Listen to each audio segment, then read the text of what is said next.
Hello everyone, I'm Melissa Dudan. Thank you so much for joining me for Trending Vegas. We're joined by part of our communications team, including Jace Radke and Natasha Shahani. So I have to say, we are social distancing. How have you guys been? It's been a busy few weeks. Natasha, how's it going? It's, hanging in there. My motto through this whole time has been day by day, and sometimes it's literally minute by minute. So we're just keep on swimming, just keep swimming. Jace, how you doing over there? Great. I love me some distance learning, Melissa. Awesome. Sure you do. I'm sure you do. I put up my Christmas tree. I'm jealous. Me my too. Husband Did won't you let really? me. You guys. My daughter said, Dad, can we put it up the day after Halloween? I was like, sure. If there's ever a year for extra Christmas, this is it. I did it too. It's up. I'm going to do it. I'm just going to do it. All right, so we have a lot to talk about today. We're not going to talk about putting up Christmas trees on November 1st. That's already happening. So I do want to remind you that we are taping this on Election Day. So it's unclear what could happen tonight or in the coming days. That won't be included in today's show, but we will get it in for you the next time that we have this Trending Vegas. But we do want to also remind you that to find out what's going on daily, you can tune into our daily newscast that's put on by KCLV, and you can watch that on kclv.tv. All right, guys, speaking of elections, let's go ahead and jump right into election turnout. I have to say I'm extremely proud of our country right now.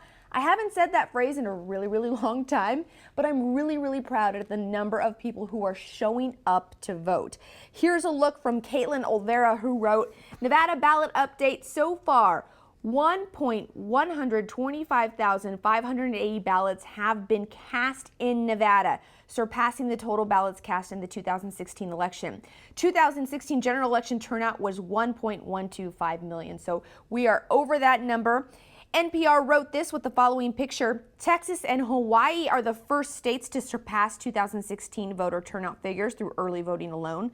That's from a political scientist who runs the U.S. Election Project. And finally, the New York Times posted this picture of an early voting polling place from Northwest Las Vegas with the quote, I'm going to vote like my life depends on it, end quote. Americans are showing up in record numbers, pushing past challenges like the pandemic and long lines. So I do want to say that, again, my social media has been flooded, and I have to say my text messages are going off a little too much, but it's really, really great to see how many people are involved. And Natasha, I'm sure you've seen it all over social media. You're big on posting on social media about voting as well. Yeah, and we have done a lot as a city too. You did a PSA for us that we've been running not only on KCLV, but on our social media sites. We did a Q&A with our city clerk and the Joe Gloria, who is the county's voter of registrars. We have a blog. We've been doing Facebook stories and Instagram stories. So we're just really trying to get the word out there. Mm-hmm. And it's really impressive. Like you said, more than 99 million people nationwide have already voted, and that's before today's counts, and that's 70% of the total amount of votes from 2016. So we're really, we're seeing a long lines at the election sites, and people are just like ready to go and ready to vote and, ready to do their due diligence as a citizen. So with those social media sites, blogs, everything you've been doing, what's been the feedback? Are people really going to get information, or what are you seeing? I think it's a mix. A lot of people are not afraid to share their political views on those posts as well. But really, we want to make sure that people know how to register to vote, how they can vote, how to mail in their ballots, because a lot of people are choosing to mail vote this year, and there's certain logistics that you have to follow for it to count.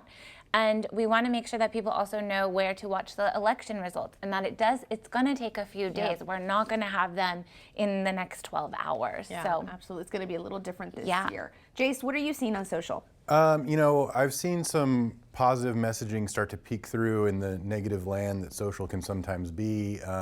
I've started to see some posts, like Natasha's saying, talking about getting out the vote and talking about locations, but also people saying, hey, you know what? Whoever wins, we're going to be okay. I'm going to be okay if this person wins. I'm going to be okay if that person wins. Just remember that, and don't lose it out there on election day. So I think that is definitely a positive, and like you guys said, it's great seeing everybody expressing their right to vote out there. You know, I had two grandfathers that served in World War II. My dad was a Vietnam veteran, and I like to think, you know, that's one of the things those people were fighting for. So really, you should get out there and vote.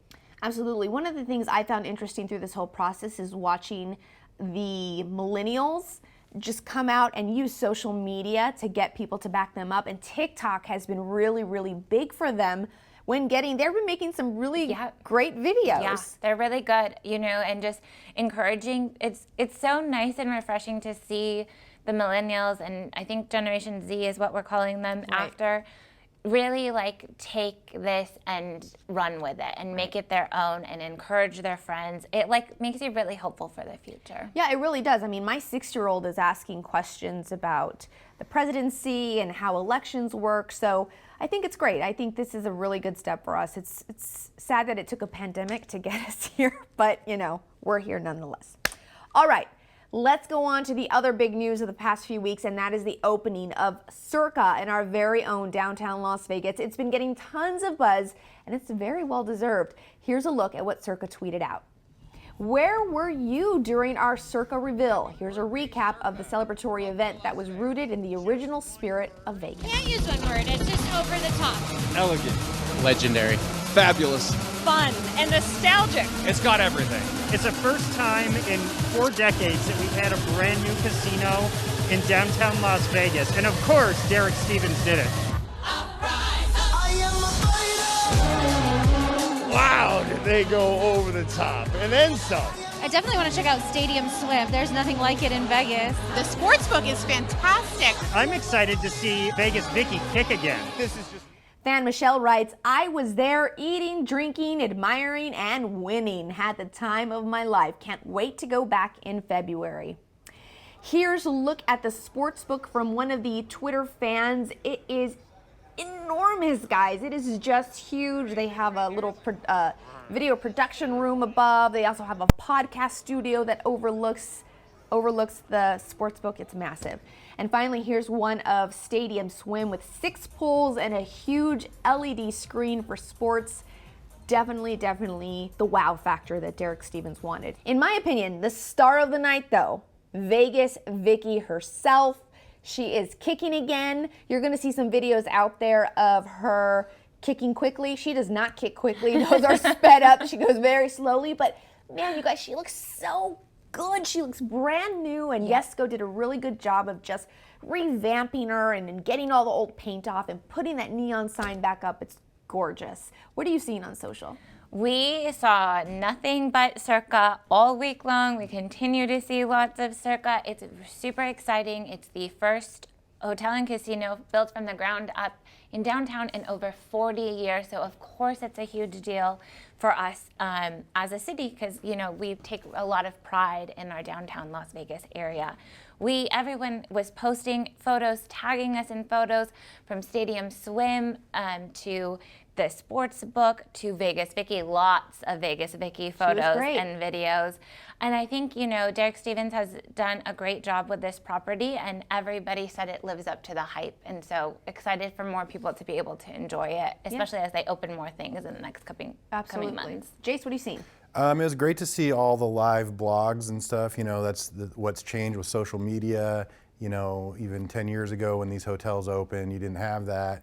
But you could really watch in real time as people were exploring it and giving you their impressions on YouTube and other channels out there. So that was great. And, you know, it's exciting. It's Las Vegas keeps going, you know, and we're in a tough time economically right now, but this is kind of a shot in the arm for Las Vegas that, you know, the going gets tough, but Las Vegas is going to keep moving forward. Yeah, I have to say, it was so nice to be able to walk into that casino and see all the people that got jobs as a result of this. From the construction crews who helped build it from the ground up to the bartenders and the dealers. It was just nice to know, kind of in the back of your mind, that, oh wow, these people are back at work. This is great. This is such great news. And I think it was the good news we here in Las Vegas and around Nevada have been waiting for. So congratulations to Derek Stevens and his partner and everybody else going on with Circa.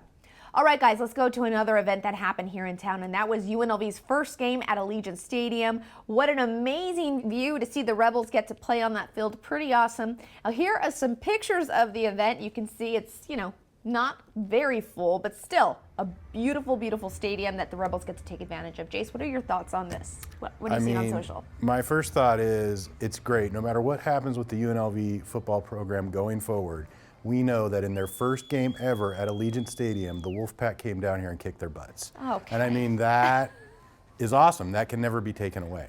But no. Spoken like someone who is, who went part to of that UNR. Wolfpack. I did attend college in Reno. But it was great to see some fans in the stadium. Those are the first fans really in the stadium because we haven't had any for the Raiders game. So, coupled with Circa, it's kind of, these are nice moments that we have here in Las Vegas during this pandemic where, if people can follow the precautions and do what's right, we can do some of these things, it looks like. Absolutely. Natasha?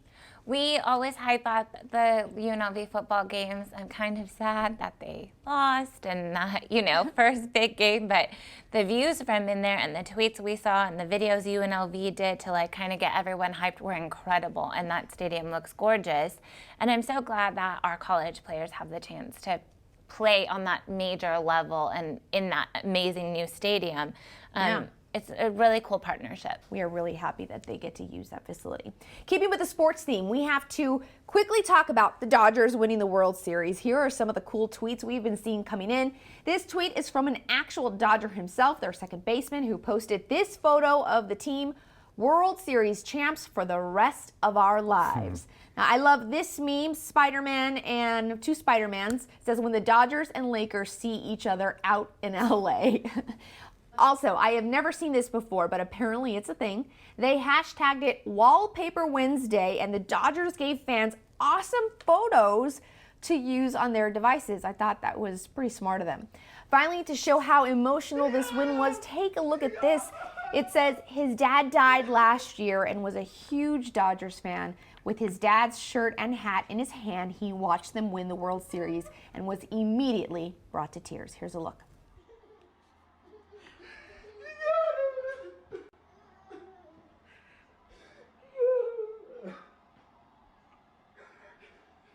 That video, when people cry over their sports teams winning, I don't really understand it, but that one tugged at my heartstrings. Before I was like, oh, he's crying now. I'm tearing up a little bit. But really cool win. A lot of people excited. I do know a lot of people who live in California who posted on social crying. And I'm ugly crying, you guys. Ugly crying. Natasha, you're from California. You weren't ugly crying, right? But I'm not a huge baseball fan, but I did watch the World Series. I'm from LA. This is huge for me. I cried when the Lakers won. Okay, I did that. They win all the time. I know, but this year was special, right? Kobe died, and even the Dodgers. Kobe's oldest daughter posted a photo of him carrying her at Dodger State. Just a lot of emotions. And to be from LA, the Lakers and the Dodgers have not won together since 1988. So it's been a long time coming. Of course, it's the year you can't have a celebration. It's a release for a lot of people. Yeah, it is. To have some good news. Jace, what are your thoughts? I'm dying to hear your thoughts. At first, you probably don't cry for sports, Melissa, because your teams never win. If the Texas Longhorns ever win anything. We beat Oklahoma State this past week, I'd just like to say. Okay, fair enough. But LA fans, great, good for you. Good. The Lakers won their 17th championship. It's so hard. 17 times you've won. My Utah Jazz have won none. So But social is great. It's always great to celebrate sports on social, and it'll be interesting to see what happens with these sports going forward with the pandemic, because their ratings were down, and what are they going to do for next season? So we'll see. I want to talk about, Natasha, a story you told me that I was unaware happened with one of the players testing positive for COVID. Yeah, so Turner, right? Justin Turner, their third baseman. In the middle of towards the end of the game, was removed from the game, and nobody understood why. It's because his COVID test results came back. They were having delays, and he tested positive. So they brought him back to the locker room, and then the Dodgers win the World Series, and he comes running back out. Well, one, can you blame him? How many times do you win a World Series in your life? Two, my thing has always been like, he was with everybody for the whole game. So like, can you really be so upset with him since he's already kind of, been around? It's hard. It's hard. That's hard. It's a hard I one, mean- but there was a lot of back and forth on social about that too. Of mean, like, if you should know, he though- have gone? Should he have not gone back out after being with them all day and then not Here's my going question. out? Weren't they in a bubble? How do you get COVID? No. They weren't in a bubble? They were in. They were They're in the semi Major a League bubble. Baseball bubble, but it's different than the NBA or NHL. And yeah, the test came back, and there were other people on the field that maybe he hadn't been in contact with, like some players' wives and that kind of Yeah. stuff. So, it's a tough one. It's a tough one. Well, I'm sure his teammates weren't mad at him. Were there any teammates? knows? Who knows? We can't guess. We- All right, but it's just interesting. It's interesting. That's the times we in. So let's continue the talk about COVID.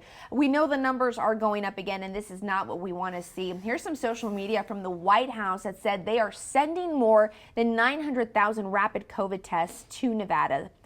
Others write, close the casinos.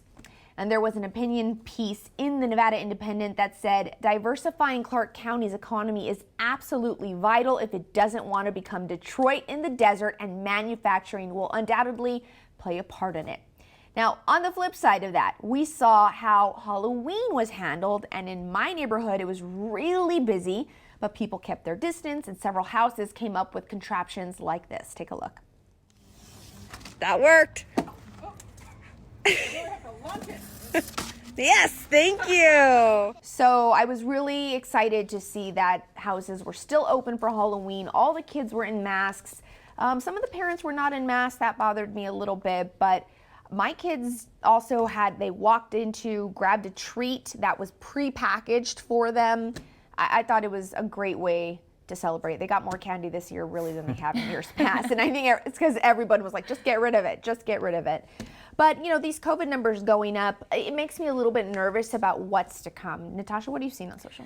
So this is the latest numbers that we got yesterday, and these have been circling around social too. So right now, Nevada has 9 counties flagged, which is a super increase. We were at like 1 or 2 for a couple, steadily for a couple of months. We passed 100,000 total case mark this past weekend. Our test positivity rate is at 11%. Northern Nevada is seeing a record-breaking highs in hospitalizations. Clark County hasn't seen the highest number of confirmed cases since September 4th, right after Labor Day. So it is a little bit scary, and the governor is doing more frequent press conferences, and everyone's kind of wondering what is he going to do next? Every press conference, you're kind of holding your breath to see what's going to happen. And we did a social distance Halloween, and we prepackaged treats, left them out on the table, refilled the table. It just, I get it. People need to move on and find ways around it. But also on the other side, what's scaring everyone now is the small gatherings. It's the friends and family gatherings that are becoming the hot spots. So only time will tell with this holiday season about what happens next. I thought it was really interesting. Park MGM has decided to close midweek because they just are not getting the occupancy rates that they were hoping for. So they're doing that. They're hoping that doesn't last to December, but I guess we're going to see. Jace, what are you seeing? This isn't unexpected, right? We've heard from the CDC and doctors that there would be a spike this time of year to coincide with flu season. It gets colder. People get sick, and now we've got COVID to deal with as well. So I don't think it's a surprise, and I think, what I've seen on social is people really concerned about the spike, but also concerned about the economy and kind of calling for some balance. And I think, that's where everybody's at, that you have to have some balance and make sure we take the precautions, but also do the things necessary to keep the economy open. So, I've seen a lot of that on social, people saying, let's make sure that we are safe and keep ourselves open. Yeah, our guard cannot come down. Everyone is exhausted from COVID and the restrictions, but now is not the time to let the guard down. All right, Jason, Natasha, thank you guys so much for joining me. Thanks. All right, guys, well, it definitely feels like the worst year ever, but there are some things in our control, and a new campaign is reminding drivers of just that. We'll have more details coming up. Papa!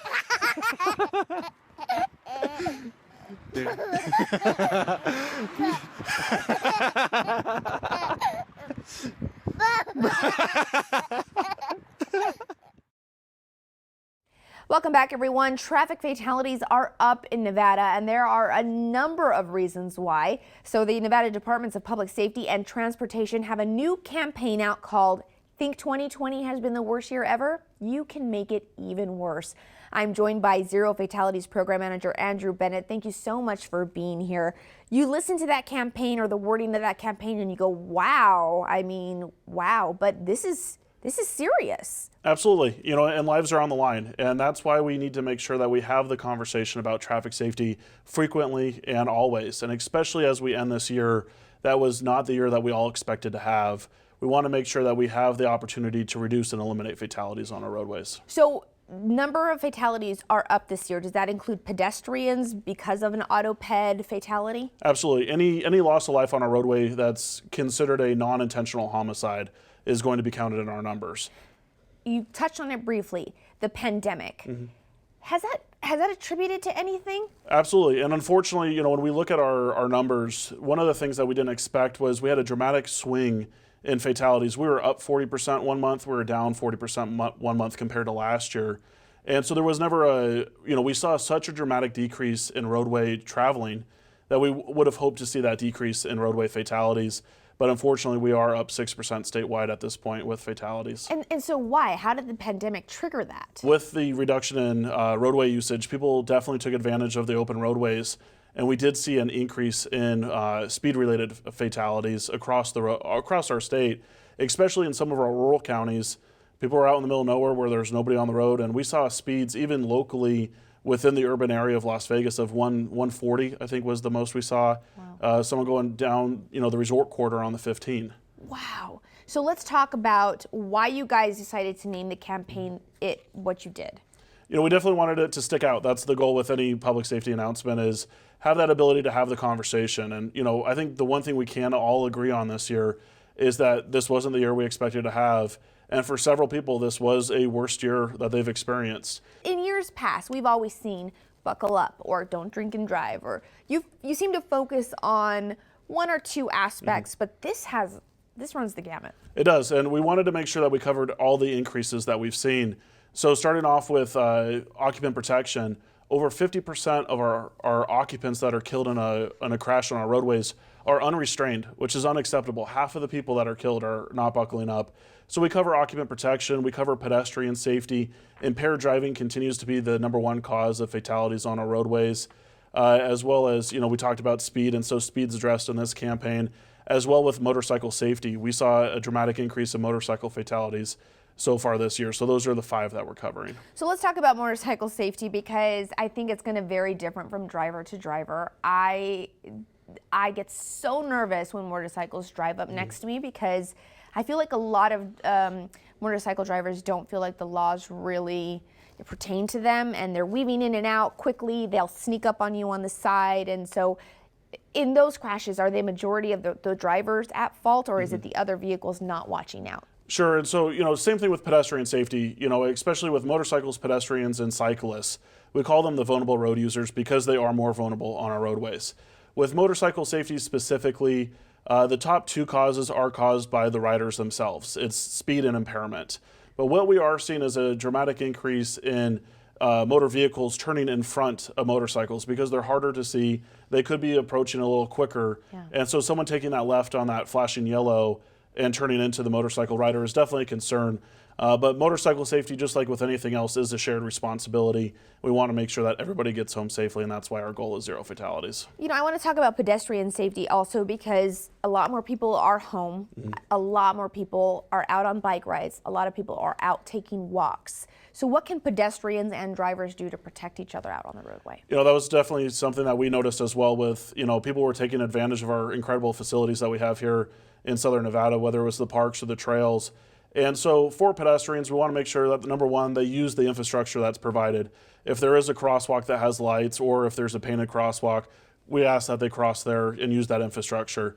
But for drivers, they are going to win, unfortunately, every single time. Mm-hmm. And so there is the responsibility of the driver to make sure that you're going the speed limit, And when you're driving, you're just driving. Because if you're impaired or if you're on your cell phone, that will lead to a decrease in reaction time, and it could ultimately end in a loss of a pedestrian life. Are you guys seeing a lot of people on their cell phones still driving, or does your signage throughout that you see and previous campaigns, does this seem to be working? Are people putting the phones down? We believe so. You know, this was something that I think when we look at the overall success of campaigns and efforts throughout the history of traffic safety, the lack of cell phone usage is something that we're proud of. Cell phone usage actually only accounted for maybe 2% of the fatalities last year. Okay. It is a very low number, but it can increase those fender benders and those serious injuries that just don't lead to a fatality. So as we go into the final 2 months of the year, you know, this is our chance to really bring these numbers down. Let's not go up any further. This is the holiday season. What challenges does this pose for you guys, and what do you want to tell people before they go out to those holiday gatherings or celebrate if they can? You know, Halloween through New Year's Eve is always the number one time for impairment that we see. You know, this last Halloween, we had a very successful campaign with Lyft to making sure that people took a sober ride home. So the number one thing that we ask people is to have a plan before you do go celebrate safely any of the holidays. We want to make sure that you have the plan, that you have a designated sober driver, because the designated driver needs to be one that hasn't drank at all, not the one who's been drinking the least. You know, I'm kind of shocked to hear that our numbers have gone up. I completely see the road rage, or not the road rage, but the speeding. The Uber and Lyft are just so readily available in every neighborhood. I would think that people would take more advantage of that. Do you think that that could be our saving grace as we head into the next 2 months? We hope. You know, and I think briefly, one example I can give from last year, we had a fatality on Thanksgiving morning, and the man who caused the crash, it's still an ongoing case, but the man who caused the crash was only going 4 blocks. That Uber ride would have been like $7.50. Yeah. You know, and ultimately he took someone's life because of that decision to get behind the wheel impaired. So we hope that people take the advantage of all the RTC with their free rides that they give during New Year's historically. There's so many different options that at the end of the day, we can reach 0 fatalities.